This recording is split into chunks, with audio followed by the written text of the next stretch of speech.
Setelah tahun lalu kita hanya mampu tumbuh dengan 4,79%, tahun ini kita pantas sedikit lega karena pertumbuhan ekonomi tahun 2016 diperkirakan berkisar pada angka 5%. Tantangannya adalah apakah tahun 2017 ini akan terus berlanjut. Memang tidak mudah karena kita akan menghadapi Presiden baru Amerika yang akan lebih melihat ke dalam. Ada kasus Brexit, yaitu keluarnya Inggris dari Uni Eropa. Pertanyaannya adalah apa yang perlu kita lakukan supaya tahun 2017 betul-betul menjadi akselerasi setelah kita melakukan perbaikan di tahun 2016. Bersama saya Suryo Patomo, inilah Ekonomika.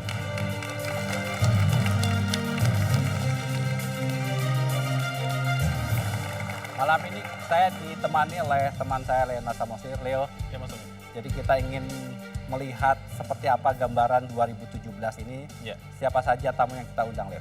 Ya, Mas Tommy dan pemirsa, pada malam ini kita memperoleh kehormatan 4 orang narasumber. Yang pertama adalah Ketua Kamar Dagang dan Industri Indonesia atau Kadin Bidang Hubungan Internasional, Sinta Wijaya Kamdani. Bu Sinta, selamat malam. Kemudian Sekretaris Kementerian Koordinator Bidang Perekonomian, Lukita Dinarsyahtuo. Pak Lukita, selamat malam. Malam. Ekonom dari Universitas Indonesia, Destri Damayanti. Mbak Destri, selamat malam. Dan ekonom dari Bank Permata, Joshua Pardede. Mbak Joshua, selamat malam. Itu Mas Tommy yang akan bersama-sama dengan kita melihat seperti apa ekonomi Indonesia di tahun 2017. Baik, Leo. Sebelum kita memulai diskusi, mari kita lihat tayangan berikut ini.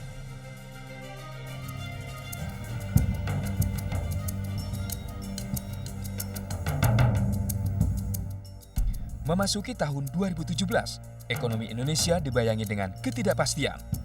Fundamental perekonomian yang membaik tahun 2016 yang ditandai dengan perbaikan nilai tukar rupiah, inflasi yang terjaga, serta membaiknya kinerja sektor real harus kembali dihadapkan pada sejumlah masalah. Dari luar negeri, ekonomi Amerika kembali mengancam negara-negara berkembang melalui penaikan suku bunga, serta kebijakan America First yang digaungkan Presiden terpilih Donald Trump. Tiongkok, mitra dagang utama Indonesia, diproyeksi juga hanya akan tumbuh 6,5% tahun 2017 ini.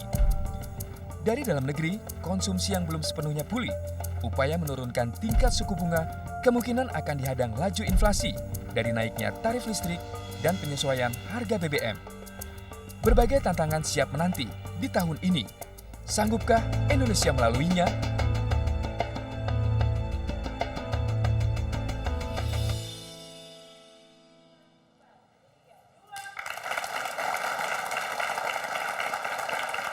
Leo, apa hal-hal yang perlu kita cermati di tahun 2017 ini?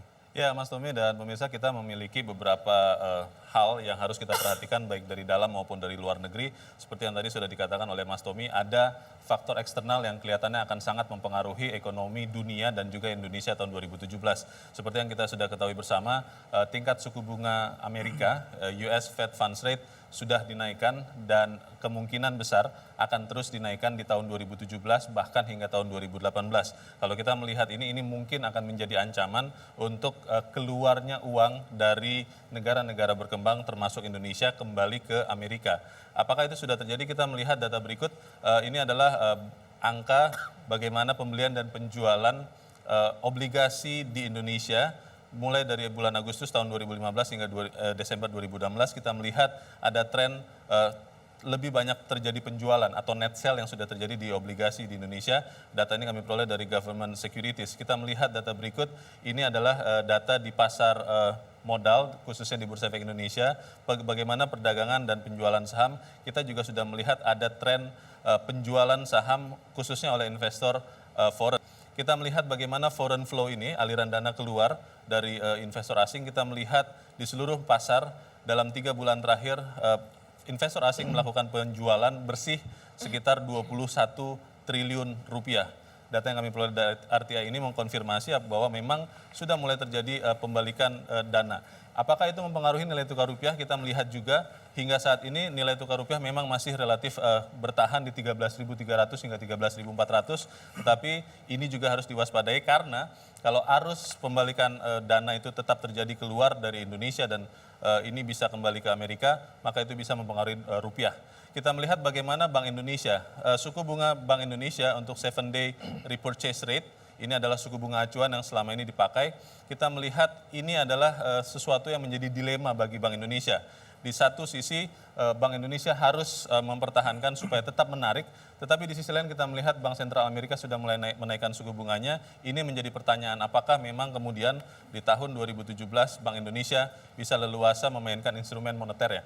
Kita melihat bagaimana pertumbuhan ekonomi Indonesia, Kementerian Keuangan memperkirakan dalam APBN 2017, ekonomi Indonesia akan tumbuh 5,1%.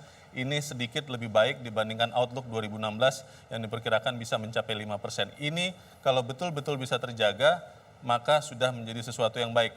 Tetapi pertanyaannya, apakah bisa seperti itu, Mas Tommy? Baik, Leo. Saya ingin mulai dari Mas kita. Tadi ada beberapa catatan, tanggal 20 Januari Presiden Amerika yang baru akan dilantik. Kemudian bulan Mei itu Brexit mulai akan dibahas. Sejauh mana sih dua persoalan ini akan mempengaruhi perekonomian dunia dan khususnya kita di tahun 2017? Terima kasih Mas Tommy. Kita memang sejak pertengahan tahun sudah melihat bagaimana proyeksi dari berbagai lembaga internasional tahun depan. Nah, dari sisi Indonesia, kita melihat bahwa kembali seperti beberapa tahun, 2 tahun terakhir, kuncinya sebetulnya memperkuat ekonomi domestik. Ada 3 hal yang harus kita perkuat sana. 1 adalah menjaga daya beli masyarakat sehingga konsumsi rumah tangga ini masih bisa terus meningkat mendorong pertumbuhan. Yang kedua adalah memperbaiki kualitas belanja pemerintah. Bagaimanapun spending pemerintah ini menjadi sangat penting. Dan yang ketiga ini adalah memperbaiki kondisi investasi dari dunia usaha, itu apa baik BUMN maupun private sector. Nah, ketiga inilah sebetulnya kunci yang harus kita pegang di dalam menghadapi situasi tadi global economic slowdown ditambah kemudian situasi yang baru-baru ini muncul belakangan. Nah, kuncinya adalah kembali pemerintah akan memperkuat paket-paket kebijakan ekonomi untuk meneruskan reformasi ekonomi secara struktural. Baik, Mbak Destri, tadi yang catatan menarik mengenai tingkat suku bunga dan kemungkinan Fed akan menaikkan 3 kali di tahun 2017 ini. Apakah kemudian kita dengan serta-merta juga harus ikut apa yang dilakukan oleh Fed? Ya, makasih Mas Tommy. Kalau menurut saya memang kenaikan suku bunga The Fed itu pasti akan memberikan tekanan kepada sektor keuangan kita. Karena yang namanya uang itu kan nggak pernah loyal ya. Uang itu hanya akan melihat mana yang akan mendatangkan return yang besar.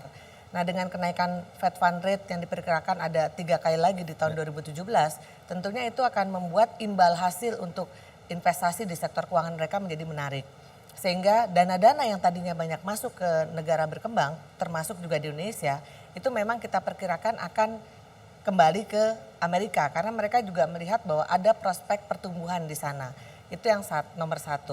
Kemudian juga yang kedua, tentunya itu akan memberikan juga tekanan terhadap kita karena cost of fund kita, apakah itu dalam bentuk utang luar negeri kita ataupun bentuk global bonds kita, itu pasti juga akan yieldnya akan naik.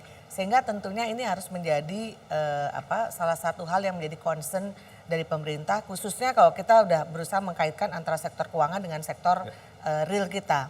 Jadi makanya tapi dengan angka yang konservatif 5,1%, nampaknya saya rasa pemerintah sudah memikirkan adanya faktor luar, apakah itu pengaruh dari Brexit, kemudian juga slowdown yang terjadi di Cina itu sendiri, sehingga makanya kami melihat 5,1% itu sangat konservatif dan itu memang kalau saya melihatnya itu hanya benar-benar sangat mengandalkan ekonomi domestik, gitu. Jadi saya setuju dengan yang dikatakan oleh Pak Luki tadi bahwa bagaimana sekarang kita ini harus bisa menjaga momentum pertumbuhan ekonomi domestik kita. Baik. Gitu. Ini tantangannya ada di tempatnya teman-teman Kadin, Mbak Sinta. Bagaimana kemudian investasi dan konsentrasi untuk ekonomi dalam negeri ini dilakukan oleh teman-teman dunia usaha? Ya, Jadi kalau dari dunia usaha, saya rasa Pak Tommy sangat sederhana ya. Tentu saja kita bisa bergerak dengan dukungan dan dari pemerintah. Bagaimana caranya bahwa kita bisa mempunyai satu iklim investasi yang bisa mendukung ini. Nah, saya pikir ada 4 hal yang penting ya. Pertama, kalau kita melihat memang kan kalau dari segi infrastruktur ini menjadi satu hal yang utama. Jadi apapun kita mau berbisnis, kalau infrastruktur physical infrastrukturnya tidak available, ya tidak memadai, akan sulit untuk bisa meningkatkan bisnis. Jadi saya rasa itu basicnya dulu yang kita harus sama-sama sepakati bahwa memang spending di fiscal infrastructure ini sangat penting dan kelihatannya memang kan pemerintah sudah lebih baik fokusnya tahun ini. Jadi kalau nggak salah tadi sudah disebutkan 360 ya, 360 triliun. Jadi sudah angka yang cukup baik. Namun ini kalau kita melihat tentu saja dari segi bagaimana ini bisa tercapai karena walaupun ini menjadi satu target tapi kan pencapaiannya ini kita lihat masih banyak kelemahannya ya walaupun sudah ada target-target baik itu pelabuhan, jalan tol, listrik yang mau dicanangkan. Itu pertama. Kedua, kalau kita melihat dari segi apa yang sudah dilakukan. Misalnya pemerintah kalau kemarin itu dengan tax amnesty contohnya. Ini kan suatu hal yang cukup baik hasilnya dan ini bisa mereduce gap yang ada dari segi defisit yang ada di pemerintah. Nah, ini tentu saja dana ini harus dipergunakan untuk bagaimana bisa diinvestasikan di real sektor. Jadi ini kemudian harus berjalan. Jadi tidak bisa kemudian dana masuk terus kemudian bagaimana ini kan harus rodanya ini harus buat. Nanti saya ingin tanya ke Mas Joshua, ini persoalan yang juga tidak kalah menariknya persoalan inflasi. Tahun 2016 inflasinya baik sekali sekitar 3%. Tetapi ada yang mengatakan 2017 ini karena tekanan juga karena harga komoditas naik, kemungkinan inflasi kita akan naik. Bagaimana kita harus melakukan adjustment, kita harus tidak terlebih dahulu, jangan kemana-mana, tetaplah di Ekonomi.